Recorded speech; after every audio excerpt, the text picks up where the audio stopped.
ये dangerous disease नहीं है। 1% 2% के लिए जरूर डेंजरस है। राहुल, रियलिटी सरकार से भी आ रही है। हकीकत ये भी है कि स्वास्थ्य मंत्रालय की प्रेस वार्ताएं लगातार अब पोस्टपोन और कैंसिल हो रही है। लगातार डबलिंग जो है वो उसका पीरियड कम होता जा रहा है और प्रेस वार्ता कम होती जा रही है सरकार की तरफ से। तो ऊपर से इंफॉर्मेशन नहीं आ रही है, ऐसे में मीडिया आगे क्या जानकारी दे, इससे और केओस और पैनिक फैलता है। तो लगातार प्रधानमंत्री भी कर रहे हैं। मैं आपको अपनी साइड से बता देता हूं, फिर आप शायद माने ना माने। जितना आप इसको कम सेंसेशनलाइज करेंगे, जितना आप इसकी रियलिटी बताएंगे, उतना हिंदुस्तान को फायदा होगा। रियलिटी बड़ी क्लियर है, 1 to 2% के लिए डेंजरस डिजीज है,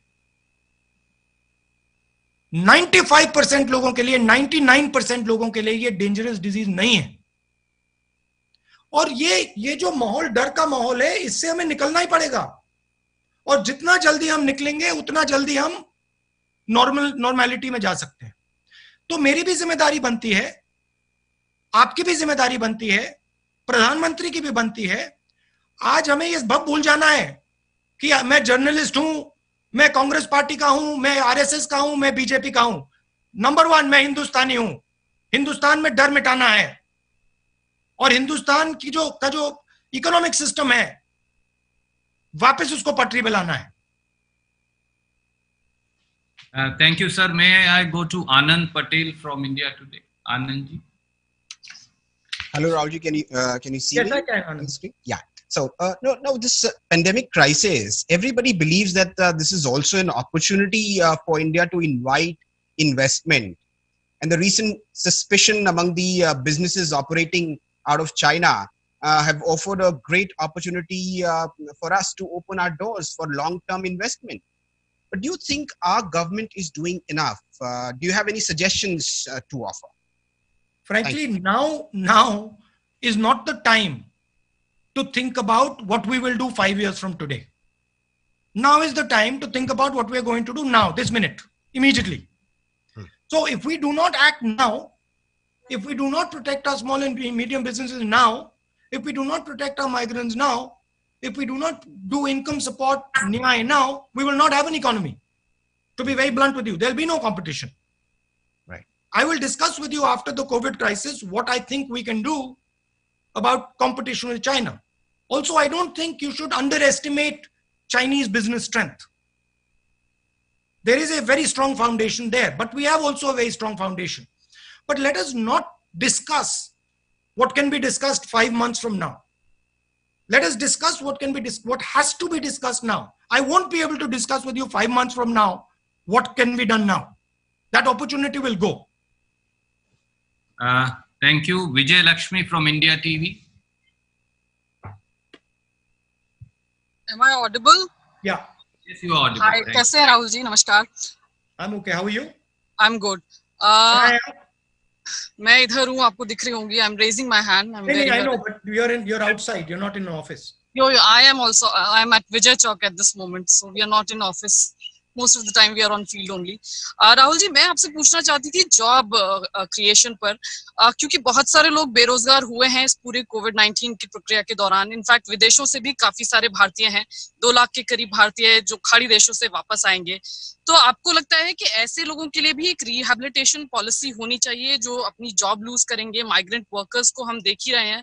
तो ये rehabilitation plan in terms of their job opportunity post कोविड-19 आपको लगता है एक बड़ा चैलेंज है? और जहां तक बात की जाए कांग्रेस शासित राज्यों की, तो क्या आपके जो कांग्रेस रूल स्टेट्स हैं, क्या वो कोई स्ट्रेटेजी पर रिहैबिलिटेशन पोस्ट कोविड इसको लेकर के काम कर रहे हैं अभी? मेन बात जो डिमांड है उसको क्रिएट करने की है. डिमांड आप क्रिएट करेंगे, सप्लाई क्रिएट होगा. अभी डिमांड बंद है, सप्लाई बंद है. डिमांड क्रिएट करने के लिए आपको पैसा डालना पड़ेगा. एकदम एक तरफ आपको, जो मैंने न्याय की बात बोली, एकदम वो करना पड़ेगा. किसानों की मदद, किसानों के हाथ में पैसा डालना पड़ेगा. जो गरीब लोग हैं उनके हाथ में पैसा डालना पड़ेगा. और जो हमारा सबसे बड़ा जॉब क्रिएटर है, स्मॉल मीडियम इंडस्ट्री, उसको फाइनेंशियली प्रोटेक्ट करना पड़ेगा। और जो मैंने पहले पॉइंट बनाया कि आप स्मॉल एंड मीडियम को लार्ज इंडस्ट्री से हटा नहीं सकते, लिंक्ड हैं, तो आपको सिलेक्टिवली जो हमारी लार्ज इंडस्ट्रीज हैं उनको भी प्रोटेक्ट करना पड़ेगा। जॉब क्रिएशन जब होगा जब स्मॉल एंड मीडियम इंडस्ट्रीज में कॉन्फिडेंस आएगी और इंजन स्टार्ट होगा। और आखिरी बात जो मैंने दोहराई, अगर डर का माहौल नहीं हटा तो लॉकडाउन नहीं हटने वाला है। तो एक्टिवली डर के माहौल को चैलेंज करना है, आपको भी करना है, मुझे भी करना है, पीएम को भी करना है, मिलकर करना है। लेकिन राहुल जी, आपको लगता नहीं कि डर के माहौल को चैलेंज करने के कुछ रेपरकशन भी हो सकते हैं? लोग शायद बहुत लाइटली लेने लग जाएं चीजों को। नहीं, लाइटली नहीं लेना है, रियलिटी बतानी है। रियलिटी है कि डिजीज 1 to 2% के लिए बहुत डेंजरस है, ये रियलिटी है, सच्चाई है। डायबिटिक्स के लिए, हार्ट पेशेंट्स के लिए, लंग पेशेंट्स के लिए डेंजरस है, रियलिटी है।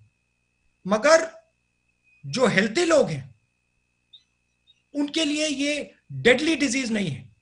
जरूर प्रॉब्लम हो सकती है मगर 90% लोगों को मृत्यु नहीं होने वाली, 90% लोगों की मृत्यु नहीं होने वाली है। ये रियलिटी आपको भी बतानी है, हमें भी बतानी है। Thank you sir. मैं सब साथियों से अनुरोध करूंगा, आप सब 2 सवाल पूछने लगे हैं, ऐसे बाकी साथियों का नंबर नहीं आएगा। उमा शंकर जी एनडीटीवी से, कृपया अपना सवाल पूछिए। जी, आपको आवाज आ रही है मेरी? हाँ जी। जी, राहुल, आपको याद होगा कि पिछली बार जो आपने पिछले महीने प्रेस कॉन्फ्रेंस किया था, शायद 16 अप्रैल को, तो मैंने ट्रेन का सवाल पूछा था। आपने तब कहा था कि मैं एक्सपर्ट नहीं हूं और एक्सपर्ट की राय जो है वो अलग अलग तरह की है, सरकार को चाहिए कि एक्सपर्ट से वो पूछ के फैसला ले। अब जबकि सरकार ने फैसला ले लिया है, ट्रेन जो है वो कुछ तादाद में चलाई जाने लगी है, अभी भी ये देखने को आ रहा है कि बहुत सारे हजारों की तादाद में या लाखों की तादाद में जो माइग्रेंट लेबरर्स हैं वो सड़क के रास्ते, रेल लाइन के रास्ते जा रहे हैं। कर्नाटक जैसे स्टेट में एक बार ट्रेन रोक दी जाती है, फिर उसके बाद ट्रेन चलाने की बात होती है। तो जो एक समस्या है माइग्रेंट लेबरर्स की, वो लगातार बनी हुई है, बहुत ही कंपेलिंग है।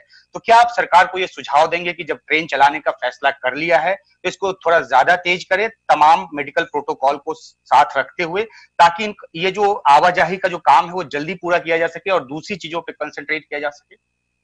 कांग्रेस प्रेसिडेंट ने जो रेलवे फेयर की बात उठाई वो बिल्कुल मुझे लगी बिल्कुल सही थी, कंपैशनेट थी, अच्छी बात बोली कांग्रेस प्रेसिडेंट ने। देखिए,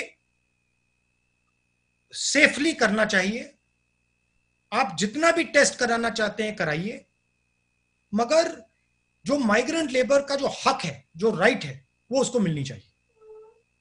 रिस्क लिए मत कीजिए, बिना टेस्ट मत कीजिए, मगर टेस्ट किए सेफली जरूर माइग्रेंट को अपने घर वापस भेजना चाहिए।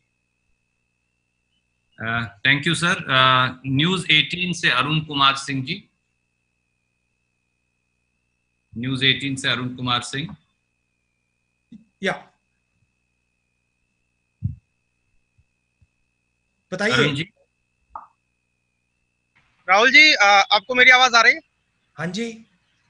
अच्छा, सवाल आपसे मेरा ये है कि हेलो, बोलिए बोलिए, सुनाई दे रहा है। कल मैं एम्स के जो डायरेक्टर हैं डॉक्टर रणदीप गुलेरिया, उनके साथ इंटरव्यू कर रहा था। उन्होंने कहा कि तमाम स्टडीज हुई हैं जिससे ये साबित होता है और जिससे इस बात के आसार हैं कि जो पीक सीजन है कोविड-19 का हिंदुस्तान में वो जून और जुलाई में आने वाला है। यानी अभी वर्स्ट आना बाकी है, अभी जो चल रहा है वो तो कुछ भी नहीं है। तो मेरा सवाल ये है कि भारत सरकार के कार्यों को आप नजदीक से देख रहे हैं, प्रेस कॉन्फ्रेंस कर रहे हैं, आपको लगता है कि भारत सरकार तैयार है? और दूसरी बात जो है कि माइग्रेंट लेबरर्स लाखों की संख्या में फंसे हुए हैं, आपकी पार्टी के ही लोग आरोप लगा रहे हैं कि हमने 5 ट्रेन, स्पेशल ट्रेन मांगी, हमको 2 मिल रही है, 3 मिल रही है, ट्रेन नहीं मिल रही, हम किराया देने को तैयार है लेकिन हमको ट्रेन मिल ही नहीं रही है। इन दोनों मुद्दों पर आपकी राय जानना चाहता हूँ। सरकार जनरली माइग्रेंट लेबर्स को रिस्ट्रिक्ट करना चाह रही है और मैंने वो अभी पहले जवाब दिया कि उस प्रकार से रिस्ट्रिक्ट नहीं करना चाहिए, टेस्टिंग होनी चाहिए और जो उनका हक है अगर वो घर वापस जाना चाहते हैं तो अलाउ कर देना चाहिए।